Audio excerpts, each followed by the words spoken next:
জামিন বাতিল করে কারাগারে প্রেরণ করেছে।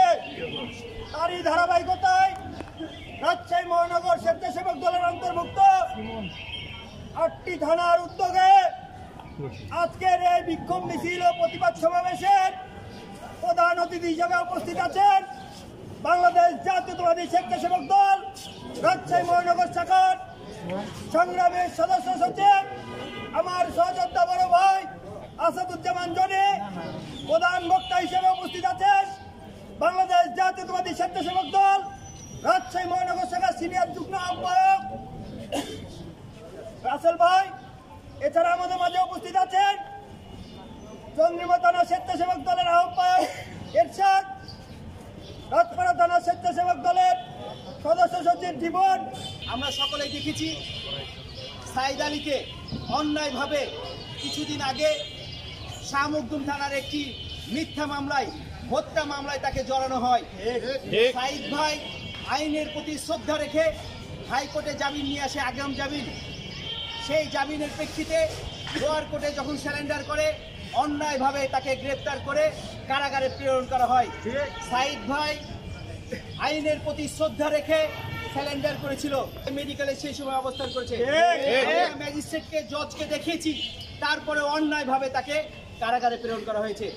আমরা এই মিথ্যা মামলার এবং তাকে কারাগারে প্রেরণের তীব্র নিন্দা এবং প্রতিবাদ জানাচ্ছি রাজশাহী মহানগর স্বেচ্ছাসেবক দলের পক্ষ থেকে। এবং অবিলম্বে যারা শাস্তি, যারা অরিজিনালি এই দোষী, তাদেরকে অবশ্যই আইনের আওতায় নিয়ে আসা হোক এবং তাদেরকে শাস্তি দেওয়া হোক। যারা অন্যায়ভাবে যাদেরকে জড়ানো হয়েছে, যেমন সাইদ ভাইকে, তাকে অবশ্যই তার মিথ্যা মামলা প্রত্যাহার করে তাকে মুক্তি করে দেওয়া হোক। আশাবাদ ব্যক্ত করছি। তার সাথে সাথে আরেকটি কথা বলতে চাই, আমাদের রাজশাহী মহানগর স্বেচ্ছাসেবক দলের সংগ্রামী আহ্বায়ক মীর তারেক খালেদের নামে মিথ্যা মামলা দেওয়া হয়েছে। আমরা সেই মিথ্যা মামলারও প্রত্যাহারের দাবি জানাচ্ছি। সকলের সুস্বাস্থ্য দীর্ঘায়ু কামনা করে আজকের এই প্রতিবাদ মিছিল এখানে সমাপ্ত ঘোষণা করছি। ধন্যবাদ। ফিরিয়ে আনতে পারেননি, তো ভবিষ্যতে আপনাদের আর কোনো প্রতিশ্রুতি আছে কিনা বা কোনো আন্দোলন আছে কিনা এই বিষয়ে আমাদেরকে জানাবেন। ধন্যবাদ। আসলে সাইদ ভাই একজন অত্যন্ত পরিশ্রমী নেতা, যে বিগত ফ্যাসিস্ট আন্দোলন সরকারের আমলে সে ব্যাপক ভূমিকা পালন করছে। আমাদের দলের মধ্যে অন্তঃকন্দল আছে, বিভিন্ন গ্রুপিং আছে, সেই গ্রুপিংয়ের শিকার হয়েছে সাইদ ভাই। তাকে অন্যায়ভাবে মিথ্যা মামলায় জড়ানো হয়েছে। আমরা এর আগেও প্রতিবাদ জানিয়েছি, বিক্ষোভ মিছিল করেছি, প্রতিবাদ মিছিল করেছি, প্রতিবাদ সভা করেছি। আমরা তাকে তার অন্যায়, যে সে অন্যায়ের সাথে জড়িত ছিল না, আমরা সে প্রমাণও দিয়েছি। সে মেডিকেলে অবস্থান করছিল এবং 3 ঘন্টা যে গণ্ডগোলটা হয়, সে তার একটি কর্মীর জন্য, যে কর্মী মেডিকেলে মোটরসাইকেলে অ্যাক্সিডেন্ট হয়ে মেডিকেলে অবস্থান করছিল, সে তার কর্মীর প্রতি স্নেহ মমতা রেখে সে তার জন্যই মেডিকেলে উপস্থিত ছিল। তারপরেও তাকে মিথ্যা মামলায় জড়ানো হয়। আমরা এই মিথ্যা মামলার প্রতিবাদ জানাচ্ছি এবং আমরা শুনছি যে তাকে নাকি রিমান্ডে নেওয়া হবে।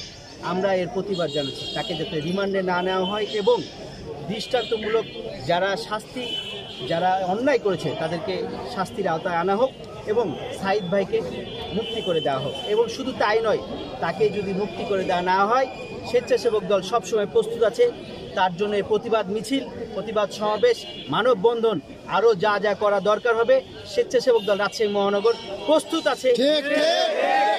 ধন্যবাদ। শুধু কি মহানগরে এই প্রতিবাদগুলো গড়ে উঠছে, না প্রত্যেকটা ওয়ার্ড ভিত্তিকভাবে এই প্রতিবাদগুলো গড়ে তুলছেন? এলাকা ভিত্তিকভাবে, যেহেতু তার নিজস্ব এলাকা আছে, আজকে যেমন তার নিজস্ব এলাকা থেকে মা বোনেরা সবাই ছুটে এসছে, এলাকার মানুষজন ছুটে আসছে আজকে প্রতিবাদ জানানোর জন্য।